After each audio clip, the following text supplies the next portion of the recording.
So I'm a huge sports fan, but usually we don't dive into sports on this show. But this one crosses into some pretty controversial territory. Deshaun Watson, the Cleveland Browns quarterback, is making headlines again, but not just for what happened on the field. This weekend, he suffered a season-ending Achilles injury, and surprisingly, some Cleveland fans cheered when he got injured. They were in Cleveland. He got injured on the field in Cleveland, and the fans booed. But it's not just the injury that's sparking conversation. Watson has been a polarizing figure ever since 2021, when over 20 women filed lawsuits accusing him of sexual misconduct. The lawsuits, ranging from harassment to assault, were settled last year, but the cloud of controversy still looms large over his career. Some argue that Watson should have never been allowed back on the field, while others feel justice was served and it's time to move on. However, Sunday's game highlighted just how deeply this division runs, and as Watson went down, some Cleveland fans didn't react with concern, but with cheers, something that didn't sit well with one of his teammates, Jameis Winston. The way I was raised, I was taught to love no matter the circumstances, especially for people who do right by you. I'm grateful that I had a chance to serve Deshaun, but I am very upset with the reaction to a man that has had the world against him for the past 4 years, and he put his body and life on the line for this city every single day, regardless of your perception, regardless of what you thought should happen with him. He committed every single day that I've been here to be the best that he can be for this team. I know you love this game. When I first got here, I knew these were some amazing fans. But Deshaun was treated badly.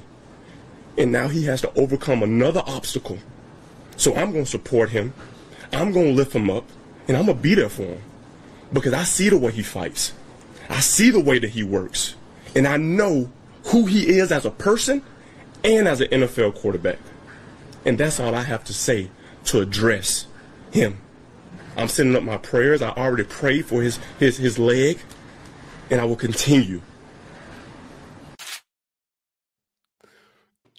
That leg comment got me. Like his leg? I'm not going to lie. I snorted the first time I heard that. Achilles. I'm praying for his heel. Achilles.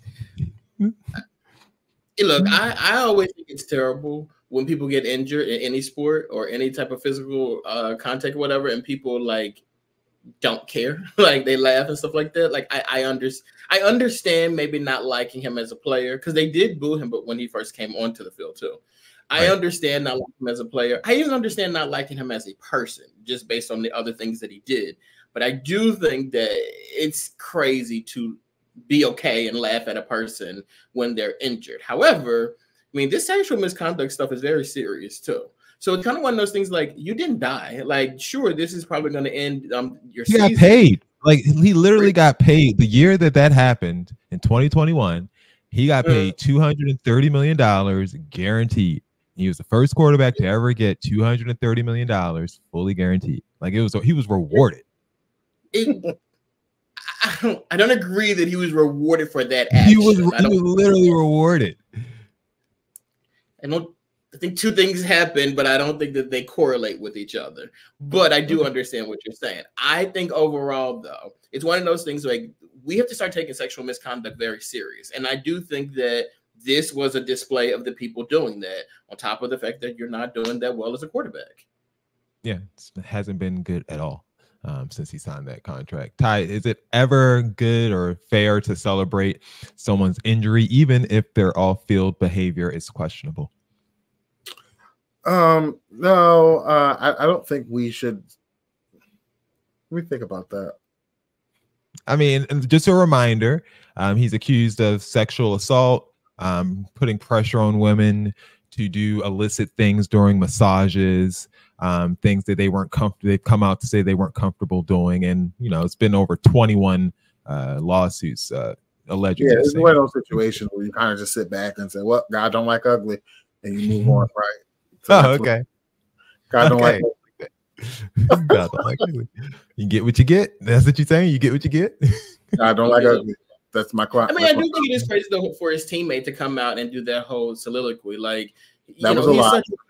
He's such a good person. When he's in the shower and I'm looking, I'm like, oh, he's all man. Like, you didn't need to do all of this. This is why I was just thinking to myself, Dex, I'm like, am I as good of a friend as I think I am?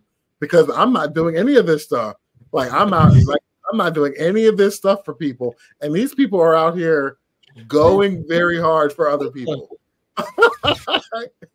So strange. He sacrificed his life for these fans. Sacrificed his life out here. One of the comments that we just got, did they just say it was shameful? What did the comments say? Well, Eric says, as a Baltimore, Eric is a Baltimore Ravens fan. That was shameful what the Browns fans did. That's why the city of Cleveland will always be the losers. That's why. So he's one of the reasons. That's the sole reason because of that. Okay. He also doesn't think it's that shameful. I'll just clue you in on that. He doesn't care.